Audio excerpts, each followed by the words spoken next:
and thank you for your implication and for your contribution during the first session. After the coffee break, I see a lot of people back, so that's good. You're staying with us. The wine tasting, it's something that is an important objective. And lunch, yes, thank you, Christoph. So we'll have now a very interesting presentation delivered by Tamas Kovacs from Steelcase. And this is interesting because it's another way of approaching the issue of employee experience and engagement. And it's interesting that all the speakers today changed the titles. I have a different title here, but that's interesting. So it's the future of work is creative. And Tamas will approach 3 critical factors companies should invest in to create a great employee experience. Okay? Feel free to ask questions. After Tamas, anyhow, we'll have our panel discussion. Well, there will be a lot of interaction. So thank you. Thank you, Madalina. Are you having a great day so far? Yes. I love you as an audience. I enjoy the engagement. You are brave enough to ask questions, be critical about the content. Please keep on like that. Zsolt, in his previous speech, he was talking about the fact that the artificial intelligence, the robots, and all these technological things are coming, but they are not coming as fast as we were expecting, anticipating. And he's absolutely right. As Madalina says, I'm Tamas Kovacs, I'm working for Steelcase, and I have bad news to you. Regardless if you take the red pill or the blue pill, we already live in a matrix. We have our smartphones. I'm driving a semi-autonomous car, and guess what? Last time I had some problems with my internet, so I called my telecom provider. In the past, what was happening, I had to press 1 for internet, I had to press 2 for service, I had to press 5 for whatever, and after 2 minutes, or in better cases, in worst cases in 5-10 minutes, I got to an operator to whom I could explain what my problem is. This time, I got immediately connected to someone called Wanda, but Wanda was introducing herself as a robot. I was not talking to a human being, even though I was talking to someone who is very human, or at least sounded like human. And the robots and the artificial intelligence is coming. So that is the bad news. The good news is that, excuse my language, but they suck at something where we as human beings are really good at, and that is creativity. So today I would like to talk to you about creativity. Why is it important for us, for humans? Why is it important for us as employees of different companies? And how we can make sure that people will be creative in their work environment. I understand that not all of you are in leadership positions, so can I ask you please, if you are in a leadership position, raise your hand. Okay, please keep your hands for the time being. And if you think that your company is creative and innovative enough, keep your hand up in the air. Okay, so I see a lot of hands going back. And that is actually quite common because 61% of the leaders think that their company is not innovative enough. I think that's a strong message already in itself. On the other hand, a lot of people, roughly 3/4 of the people, think that their own existence as well as their company existence very much depends on the innovation of the company, of the creativity level of the company. And if you take another level, the employee level, how many, and again please raise your hands, if I'll give you rates or ratios to kind of orientate you, but how many of the people think that they can actually live up to their creative potential? They can come up with new ideas, and the company that they are working for will be open for those new ideas. So is it below 50%? Is it in the range of 50 to 60%? Would you say that there are people who can really be creative and come up with new ideas in the organization, more than 70%? Yeah, I don't see too many questions, so probably it's my mistake for not asking that question in a clear way. Excuse me about that. But what I want to say is that there is a huge gap, because on one hand the companies are saying, and the leadership in the organizations are saying, that I want the company to be more creative and more innovative, whereas me as an employee, I don't feel that I can be creative. I don't feel that I can be innovative. I have to follow procedures, I have to ask for permissions, I have to ask for approvals, whatever. And it's a long, lengthy process. So there is this huge gap between what leaders want and what's the inside of the employees. So what are the barriers to creativity? There are multiple barriers why I cannot come out with my new ideas. Obviously the first one is the organization processes itself. As I said before, every organization has procedures, policies. There is a playground within which I can play in, and there are rules that I have to respect. If the rules are that I have to get an approval for my idea, and I need to get the approval for the budget of my idea, and then I need to get an approval whether we can roll this idea to the market, and then it's taking a lot of time, then that is actually slowing down the creativity, or at least it is a certain barrier. The other barrier is the workload. Everyone is asked to do more with less. We have 8 work hours per day on paper. I don't think any of us is working 8 hours, right? I think so too, yes. So when you have a lot of workload, how much that you have to fulfill, and if you're not fulfilling that, you are fired. How much space is left for creativity? That is again another barrier, and if you look at the percentage, it's quite a high barrier that is stopping us as an organization to be more creative. There is something what we as space experts see in many organizations, and that is the uninspiring space. We all know that if we are amongst people like here, or if we go into a nice cafe where we can really interact with nice people, or if we are really in places which you will see in the coming pictures later on, then you can feel that your ideas are flying, that you are really creative. But if you are in a black and white office, where there is not even, well, maybe there is the company logo on the wall, maybe it's orange, is it really an inspiring space? Is it really helping to be more creative? Probably not. Quite often we see the outdated technology as being another barrier to creativity. I cannot connect to my laptop. I cannot connect my laptop to the screen or to the beamer or whatever, so I cannot share my great idea with the team, and it is slowing the whole procedure down, just to give you one example. And last but not least, the percentage is relatively low, but I think it is a very critical element. 19% are no permission to be creative. And I think that's a huge, huge, huge mistake. Because if you're asking for permission to be creative, that's the end of being creativity. The way I see it, there are two, and of course you're HR expert, so you know much more than I do. I'm just a simple salesperson. But the way I see it, there are 2 types of organizations: the control-based organizations and the trust-based organizations. And if you work in a control-based organization, when you constantly have to ask for approvals, I'm not sure. I mean, for sure there are personalities and there are industries where this works. Me as a person, me as Tamas, I could not work in this environment because I need trust. And if I trust people, then I come up with my new ideas, and then we can actually be more creative. So in the past, and even today in many organizations, the work is very much process-driven.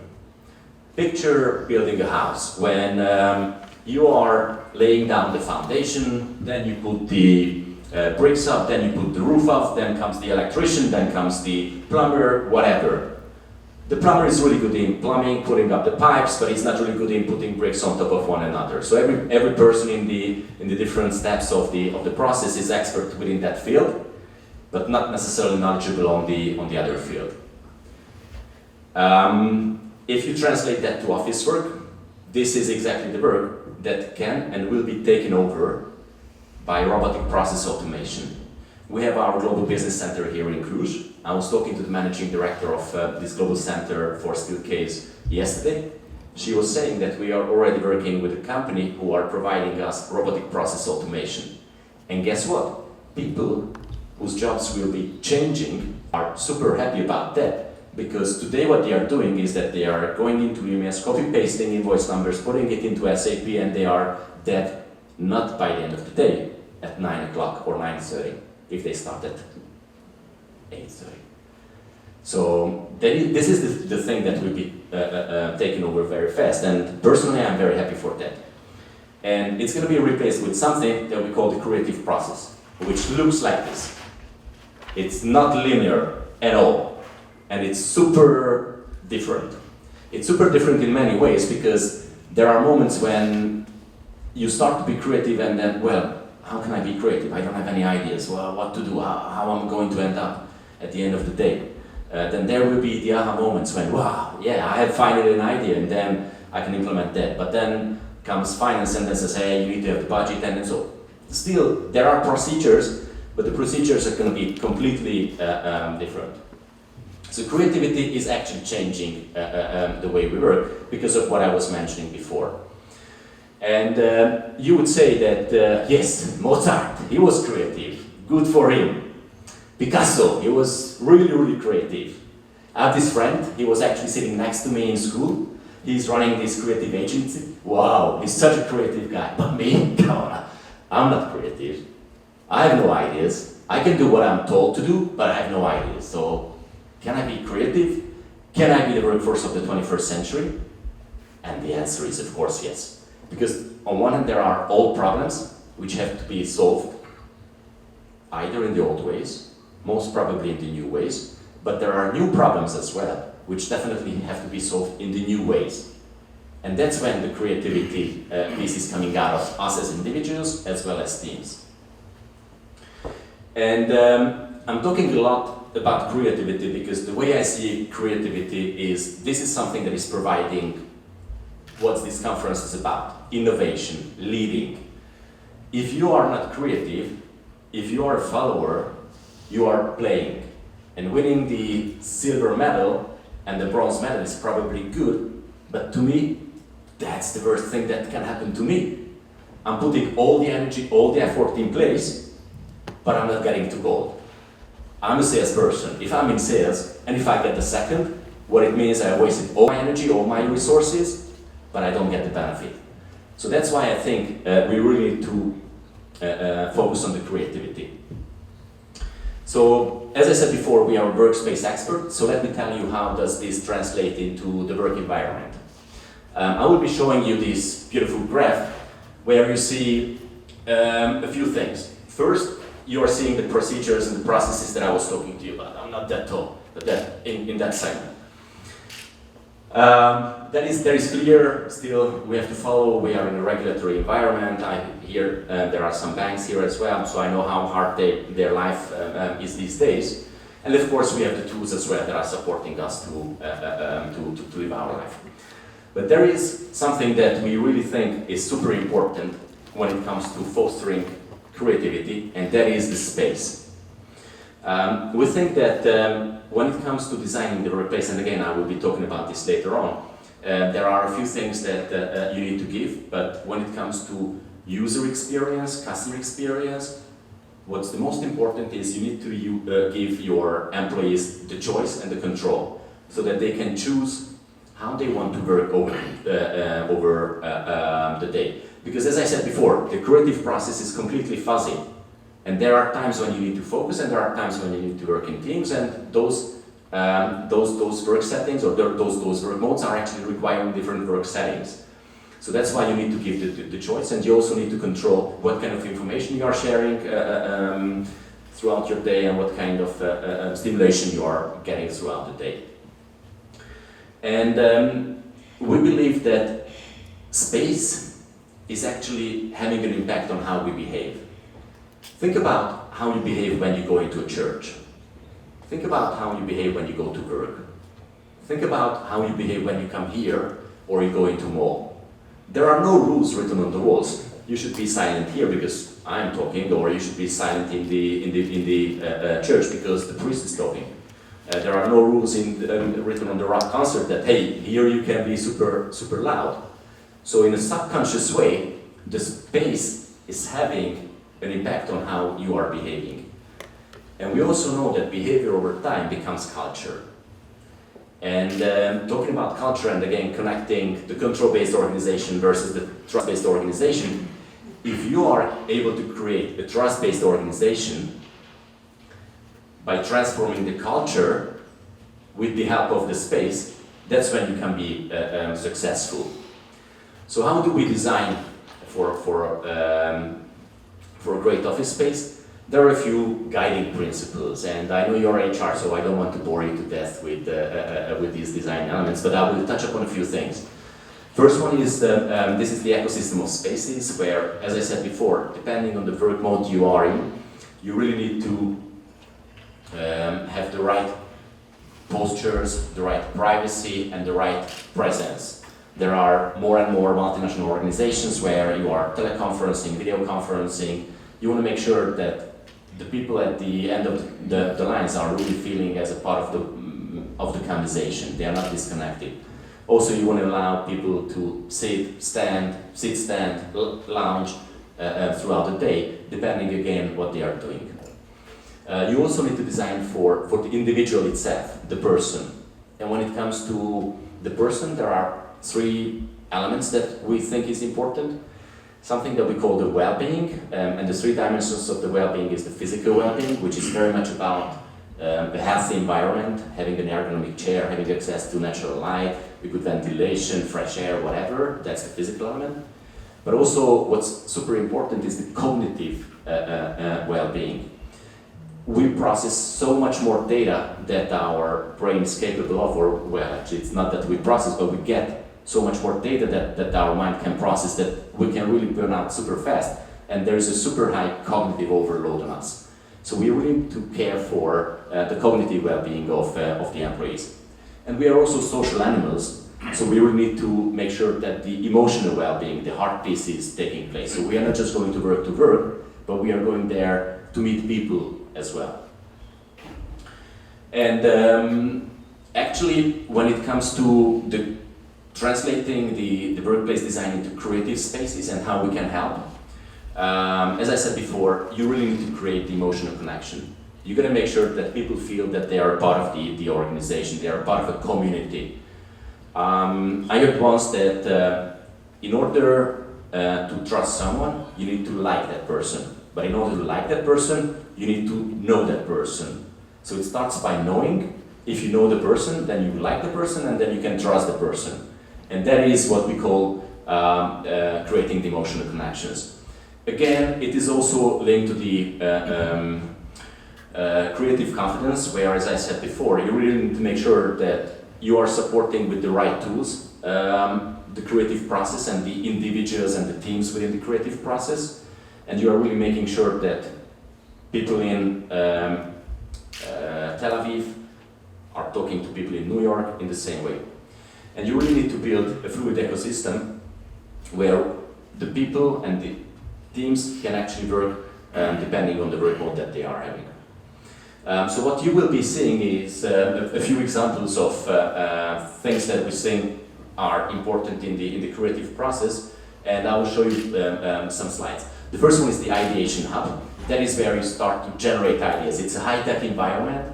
You see the guys working over Microsoft Surface Hub. There is a lady in red in the corner, just like in the Matrix movie, connecting from a remote location, and she is a part of the team as well. The next space is Makers Commons, where we are actually helping people to socialize and work together, but also relax a little bit. Then there is the Duo Studio, where actually the generation of ideas is again taking place, and also the validation of the ideas. And there is the Focus Studio. So there will be times when, yes, we are thinking together, but then I'm coming out of the meeting with a few tasks, and I gotta do those tasks, so I gotta focus on something. And then neuroscience teaches us that the brain can only concentrate for 7 hours in a row. And we know that the work hours is more than 7 hours, so we really need to do something throughout the day, and that's something that we call the rejuvenation. When you are recharging your battery, when you are recharging your mental power, where you are relaxing a little bit, switching off, listening to music, just doing something which is not work related, so that when you can go back to work, you will be more, even more creative.